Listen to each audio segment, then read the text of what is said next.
The rhythmic hum of the train and the occasional jostle of its movement were the only things Sarah remembered before sleep took over. It had been an exhausting day, the kind where even a moment of stillness became an invitation to rest. The train was packed with weary passengers, their faces heavy with fatigue. Sarah barely noticed them as she found her seat by the window, clutching her worn-out handbag close to her chest. Within moments, her eyelids fluttered, and she drifted into unconsciousness. What she didn't realize was that, somewhere in her slumber, her head had gently tipped onto the shoulder of the man sitting beside her. James, the stranger in question, glanced down at her with a bemused smile. He was a businessman, used to fast-paced life and solitude. It wasn't every day a stranger unknowingly leaned on him for comfort. His initial instinct was to nudge her awake, but something about her exhausted face stopped him. He let her rest, feeling an unfamiliar sense of warmth spread through him. As the train rumbled on, he continued scrolling through his phone, pretending not to notice the quiet, trusting weight against his shoulder. Hours passed. The station announcements crackled through the speakers, and Sarah stirred. She blinked herself awake, confused by the unfamiliar sensation of warmth against her cheek. The realization hit her instantly, she had been asleep on a stranger's shoulder. Embarrassment surged through her. "Oh my God, I'm so sorry," she stammered, sitting upright. Her face turned a deep shade of red. James chuckled softly, waving off her apology. "It's okay. You looked like you needed it." Still flustered, Sarah fumbled with her bag, her heart hammering. Thank you," she mumbled, trying to avoid his gaze. But James wasn't looking at her anymore.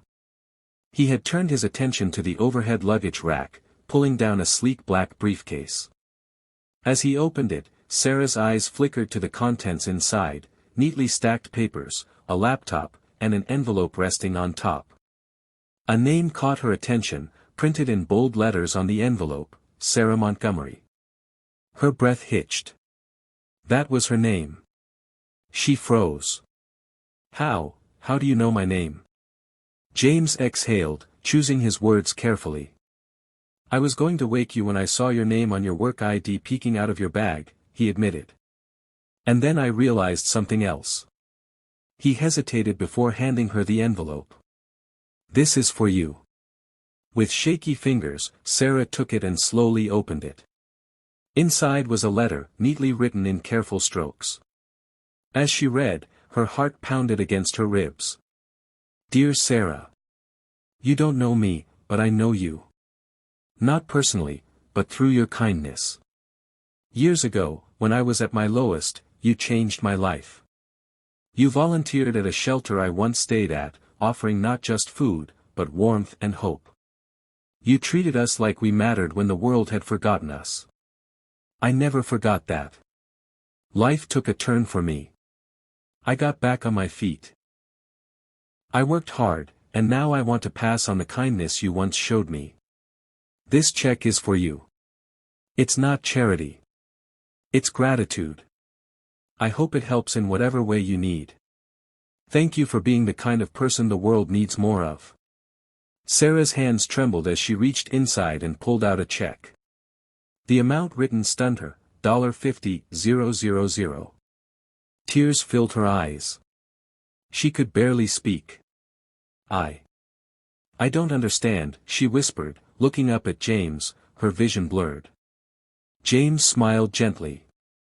"A long time ago, a girl with a kind smile handed me a warm meal and told me I still had worth. That girl was you. I was homeless then. Now, I own my own company.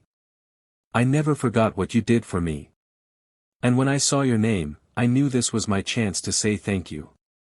Sarah's heart swelled. She had volunteered at so many places, offered so many meals, given so many words of encouragement.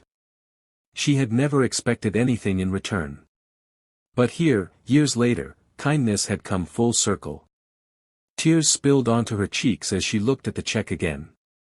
She had been struggling, working 2 jobs, barely making ends meet. And now, this. "You don't have to do this," she said, her voice shaking. James simply nodded. I want to. In that moment, Sarah realized something profound. The smallest acts of kindness could ripple through time, touching lives in ways she never imagined. And as she looked at the man who had once been lost but had now found his way, she felt something shift within her, hope, renewed and unstoppable. The train slowed as they reached the next station. James stood up, offering her a kind nod before stepping onto the platform. As he disappeared into the crowd, Sarah clutched the letter to her chest, knowing that her life had just changed forever. Not because of money, but because kindness had come back to her in the most unexpected, beautiful way. And in that moment, she vowed to keep the cycle going.